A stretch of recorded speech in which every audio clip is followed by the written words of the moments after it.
We have a pretty interesting video here for Black Ops Cold War Zombies, the Dark Aether. It's this thing that we're going to go into, and it may play a pretty big role into the events of Black Ops Cold War Zombies. I want to talk about how it relates to Black Ops Cold War Zombies, a TRANZIT remake, how we know a little bit about it right now based on the end of Black Ops 4 Zombies, the end of Aether, and kind of gives us a hint of the Dark Aether and what the Dark Aether could mean for the rest of the storyline, the launch maps, and the DLC maps for Black Ops Cold War Zombies. Yesterday's video, we had a like goal of 600 likes. We hit it exactly, 600 likes. So thank you guys for that. I guess if we can go for 600 likes again, that'd be pretty sick. Subscribe to the channel for more Black Ops Cold War content. We're 200 subs away from 53,000, so kind of mind-blowing. We're hitting so many records right now, so thank you guys for the support. Seriously, shout out to the members. Let's get started here. So let's start off first quickly with the general Aether storyline and why it makes complete sense for them to bring it back in Black Ops Cold War Zombies. For one, it's pretty obvious. It's a cash cow. It's the most recognizable storyline we've ever had for Treyarch. When you think of Treyarch Zombies, you think of Aether, you think of Richtofen, you think of all of the elements within the Aether storyline, and for most casual players, they would much rather see the Aether storyline than the Chaos storyline, for example. Now, obviously, a lot of people can make the argument that, you know what, we're burnt out with the Aether storyline. We've had it for 10 plus years. The characters are drawn out. There are already so many maps with the Primus crew. Let's move on to something new. And I definitely get that if you're a hardcore Zombies player, you're feeling that for the most part. But I think overall, let's just be real. They're bringing the Aether storyline back. They know most of the people like it, and that's just what they're going to do. And we already pretty much have confirmation that the Aether storyline is returning. Nocturne Totem was seen in the gameplay teaser for Black Ops Cold War Zombies, Monkey Bombs returning, Juggernog returning. So all of this is Aether lore, Aether stuff. We're seeing the Aether storyline return, but the Aether storyline could return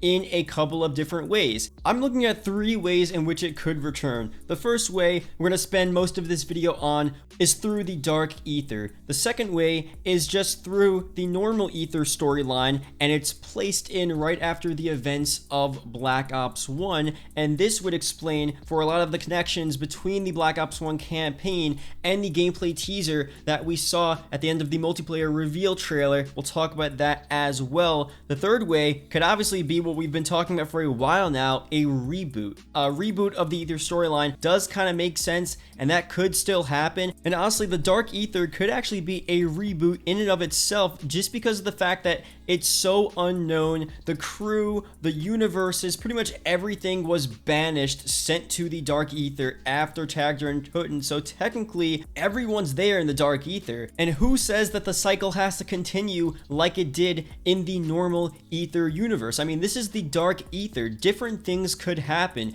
Different things, different elements could affect all of the characters, all of the dimensions that were sent over to the Dark Aether. It could be a whole new situation, and it could honestly end up being a reboot in some sort of respect of the Aether storyline. We'll talk about that a bit more in a second. Let's start off here first with the Black Ops 1 connection, the Black Ops 1 campaign connection to Black Ops Cold War Zombies. We know from the gameplay teaser of Black Ops Cold War Zombies that a bunch of the campaign characters were teased to be a part of the storyline in some sort of way. Weaver, Dr. Steiner, and probably a bunch of others, including Reznov, will most likely be a part of the Black Ops Cold War Zombies storyline. But how does this make sense with the Aether universe? Is this going back to the original Aether universe and pretty much telling us stories about how the Black Ops 1 campaign characters actually played a role in the Aether universe, a role that we didn't really know existed, and a role that's actually going to be pretty interesting to understand, and maybe will give us some backstory as to why certain things occurred within the Aether storyline. Now, this would only make sense, and this would only be the case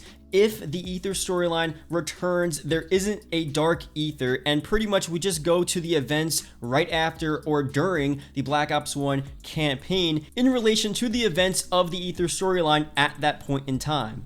Now, why would these characters, any of the Black Ops 1 characters, be included in the Dark Aether? I mean, there is no real, clear, 100% factual explanation as to what exactly the Dark Aether is. It's still a relatively undiscovered new idea. I mean, we kind of know it is a thing, and it might play some sort of role in Black Ops Cold War Zombies, but to what extent it will play a role, who knows? Pretty much where this is coming from is that at the end of the Aether storyline, which was the end of Black Ops 4 Zombies, the ending cutscene of Tagger and Toten, pretty much all the timelines, everything in the multiverse was banished, destroyed, banished to the Dark Aether.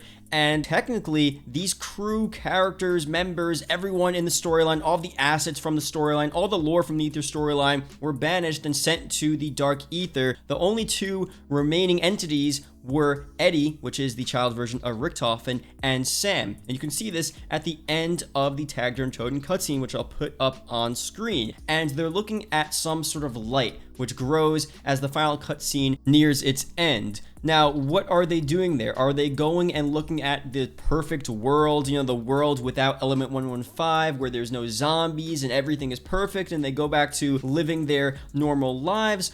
Or are they going to the Dark Aether? Are we going to a whole new area? Are we visiting the Dark Aether where everyone was sent? The new story is in play here. This could be something very different from what we saw with the Aether storyline. Like I said earlier, the Aether storyline had kind of this cycle to it. It obviously still is complicated, and there are hour-plus videos explaining the entire Aether storyline, but pretty much the Aether storyline wrapped up in Tagger and Toten, and the Dark Aether isn't necessarily the same as the Aether storyline. Technically, Treyarch could go ahead and do whatever they want with the Dark Aether storyline. They could do something where it alters the multiverse in a completely different way. They could set up a new story arc for the Aether storyline where they wouldn't have to explain really anything that was undiscovered or unknown within the original Aether storyline. They could go have a whole new thing in the Dark Aether, a whole new spin on the story, pretty much a reboot. All of the different dimensions, the characters that were sent over from the end of Tagger and Toten, they could have a whole new enemy that they're fighting, a mixture of the Keepers and the Apothicons, a whole new evil that they're fighting in the Dark Aether. There really doesn't need to be a relation, and pretty much that is a reboot. All of the same assets, but a whole new storyline. And the Dark Aether could be the perfect vehicle for that. Now, the only problem with the Dark Aether is that I just don't know how the Black Ops 1 campaign characters would play any role into the Dark Aether. Technically, they could be there if they were a part of the original Aether storyline and they were unknowingly brought over to the Dark Aether and it just wasn't explained at the end of Tagger and Toten. Maybe the Black Ops 1 campaign characters will play some sort of new role in the Dark Aether, and we'll kind of discover how they even played a role to begin with back in the original Aether storyline, and that'll give us more of an understanding as to what their relevance is to the game. But we kind of know now, we have more evidence that the Black Ops 1 campaign characters, Weaver, Dr. Steiner, maybe even Reznov, we kind of have more evidence for them being in Zombies for Cold War than we do for the Dark Aether. The Dark Aether sounds really cool, could be a pretty cool idea for the game, and we kind of have some idea as to how it would work, but actual evidence for Black Ops Cold War Zombies, all we have is that gameplay teaser, and all we know is that the Black Ops 1 characters were popping up on screen, and they must have some sort of relation to the storyline. Now, the Transit remake, most likely releasing for Black Ops Cold War Zombies on launch, will be a very major map. This will be a map that obviously explains pretty much everything we need to know, or at least transitions us into this new version of the Aether storyline. If we are in fact going into the Dark Aether, then the Transit remake would be the place to be. Within the gameplay teaser, there are a bunch of different hints at the Dark Aether that Mr. Dial JD talks about. I mentioned in my video, there was an arrow up on the wall which kind of had a red and purple mixed color, which could be the mix of the Apothicons and the Keepers coming together in the Dark Aether. There was also some writing on the stairs, "A world not my own," or I guess if you're going plural, "a world not our own," and that could be relating to the Dark Aether as well. And the Transit remake most likely would include Nocturne and Toten, so those direct references differences could be that the Transit Remake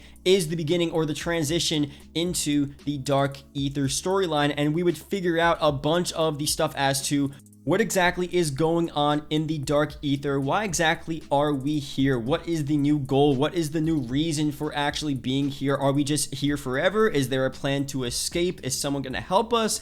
Is there a new evil we're fighting? Like, there's a lot of different stuff here. The Transit Remake would be the map to actually start explaining that. And storyline aside, a Dark Aether version of Transit would probably be really sick. Just the sound of the Dark Aether sounds really eerie, mysterious, and just cool. So adding a bunch of that new potential lore that the Dark Aether would bring us into a Transit Remake could make it a really sick and well-made map. So there's a lot of different elements here, and in my next video, or a video coming up very soon, we'll talk about a Dark Aether Transit Remake and what that means just for the gameplay, the features that we would see on the map. This video was mostly about the storyline and how the storyline would make sense with the Dark Aether and the Black Ops 1 campaign characters, but I want to do a video just talking about basic map functions, how they could expand the map, add new features and elements that relate to the Dark Aether to make it a really fun and new zombies experience in the Transit Remake map for Black Ops Cold War Zombies. So that's pretty much it for this video here. There's a lot of stuff still to talk about here, a lot of stuff we have to understand for the Black Ops Cold War Zombies storyline. As the weeks progress, we'll probably get more teasers, more information as to what exactly we're going to be seeing, and I'll definitely be sure to talk about it and update you guys as we get that new information. Leave a comment below, zombies, if you watched the whole video. It's greatly appreciated. Thank you guys for supporting the content recently. I really do appreciate it. Seriously, I'm going to be grinding a lot for you guys, so thank you for watching the video, sticking around, and yeah, hope you guys enjoyed. I'll see you guys later. Goodbye.